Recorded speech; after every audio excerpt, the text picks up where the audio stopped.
जय भीम दोस्तों। जिसकी जिंदगी गरीबी और गरीबी से भी ज्यादा भेदभाव और छुआछूत के दलदल में धंसी रही, उस शख्स ने अपने कौशल और ज्ञान से भारत का नया भविष्य लिख दिया। जी हां, हम बात कर रहे हैं बाबा साहब भीमराव अंबेडकर की, जिनकी पुण्यतिथि 6 दिसंबर को पड़ती है। बाबा साहेब ने भारत का एक ऐसा संविधान लिखा जिसने इस देश को राष्ट्र बनाने में सबसे अहम भूमिका निभाई है। अगर डॉक्टर अंबेडकर नहीं होते तो क्या दुनिया के सबसे बड़े लोकतंत्र को इतना खूबसूरत संविधान मिल सकता था? अगर डॉक्टर अंबेडकर नहीं होते तो क्या उन दलितों को मनुष्य बनने का अधिकार मिल पाता जिनके साए से भी लोगों को छूत का पाप लग जाता था? अगर डॉक्टर अंबेडकर नहीं होते तो क्या देश का एक बड़ा तबका उपेक्षा वंचना से निकलकर अपने मानव अधिकारों के लिए लड़ पाता?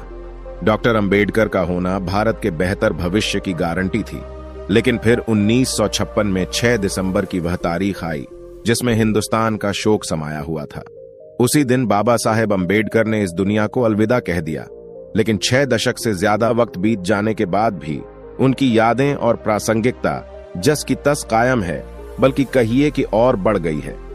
मैं समझता हूं कि यह जो सिद्धांत डॉक्टर बाबा साहेब अंबेडकर के जीवन के हैं, वह हर एक नब को, हर एक बच्चे को, हर एक बुजुर्ग को, हम सबको अपने जीवन में निजी रूप से अपनाना चाहिए। और हर रोज हमारी दिनचर्या जो होती है उसमें कई तरह से इन सिद्धांतों को हम अपना सकते हैं, उनका पालन कर सकते हैं।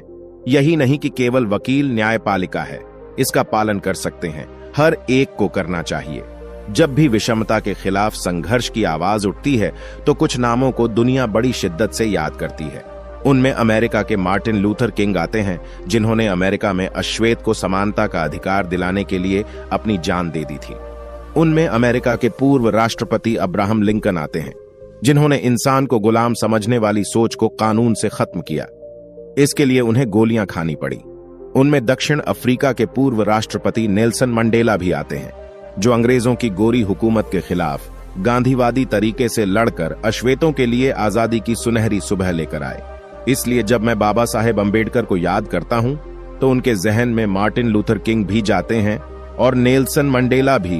उनको भारत की सीमाओं में बांधना ठीक नहीं है, उनको विश्व मानव के रूप में हमने देखना चाहिए। दुनिया जिस रूप से मार्टिन लूथर किंग को देखती है, हम बाबा साहेब अंबेडकर को उससे जरा भी कम नहीं देख सकते।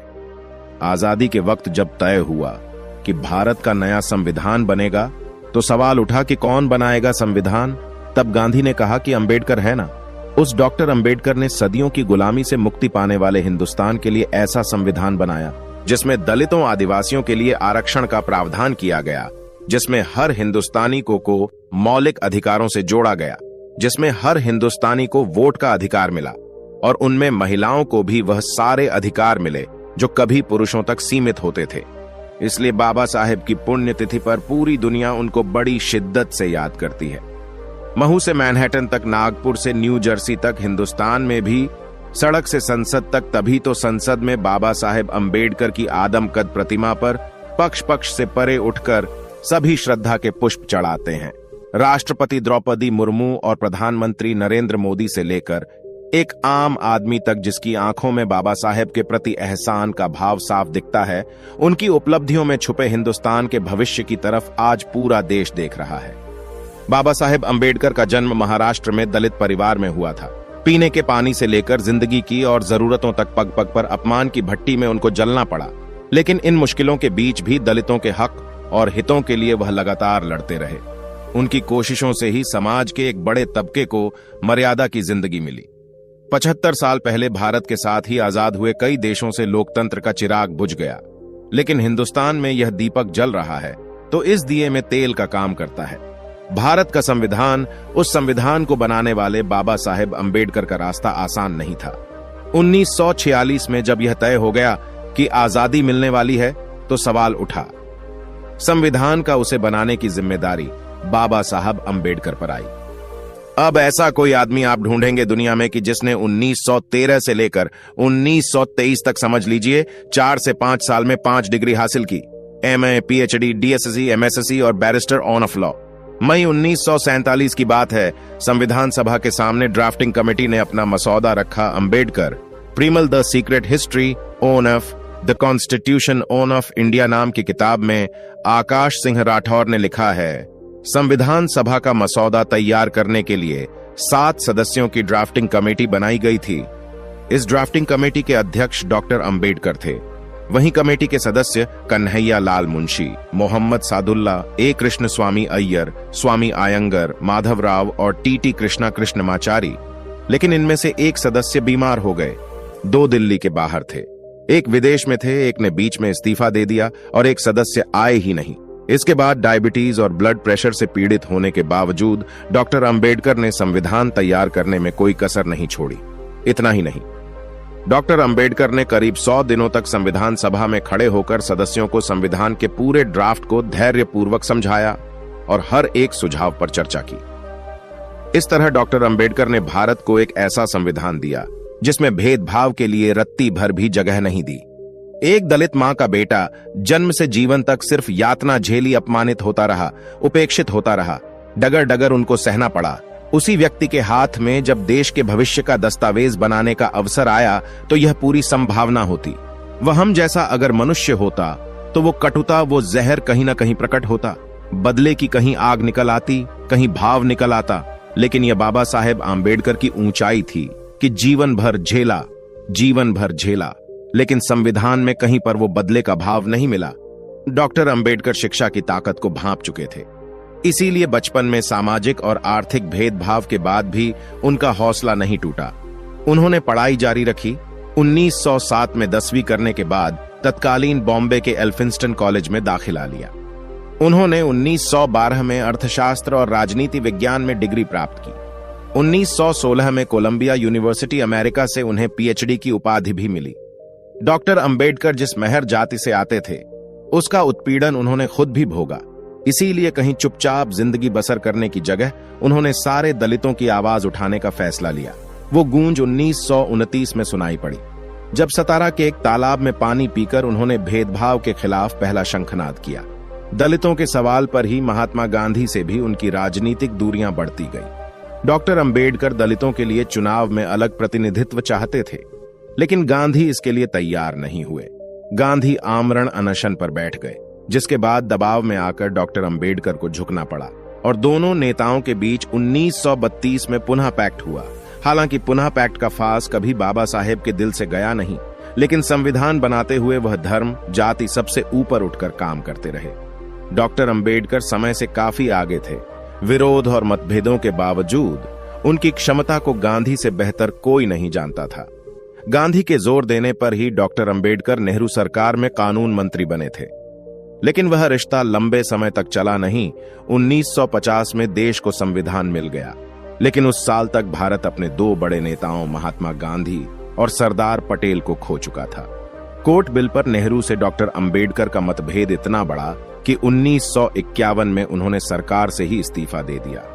1951 से 52 में जब पहला आम चुनाव हुआ तो अंबेडकर बॉम्बे नॉर्थ सेंट्रल से शेड्यूल्ड कास्ट फेडरेशन पार्टी से चुनाव लड़े।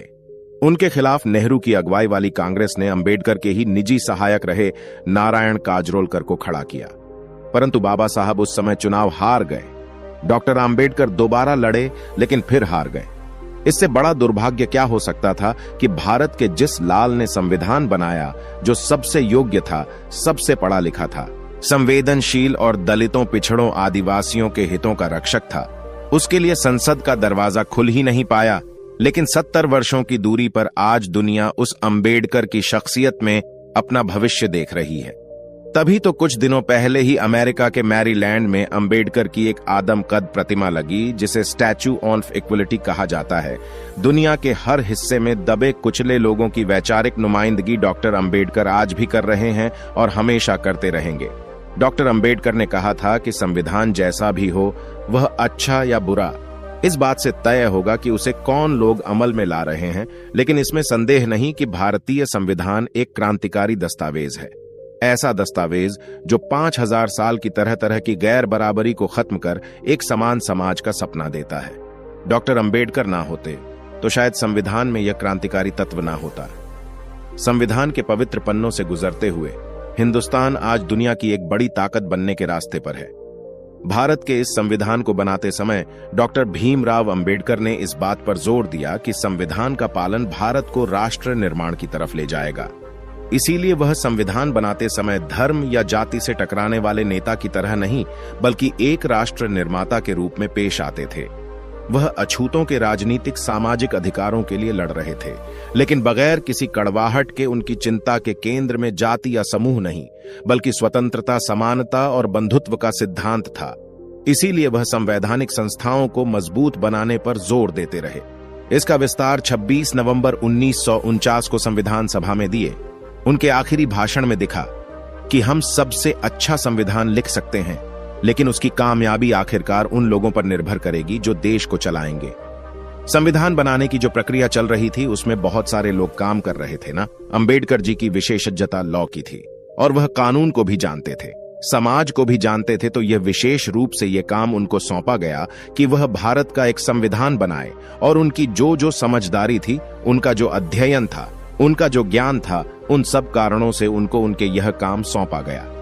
अंबेडकर ने संविधान सभा के आखिरी भाषण में आर्थिक और सामाजिक गैर बराबरी को खत्म करने को राष्ट्रीय एजेंडे के रूप में पेश किया। समानता के सिद्धांत को मजबूत करने की इच्छा और इच्छा शक्ति से ही आरक्षण का सिद्धांत निकला।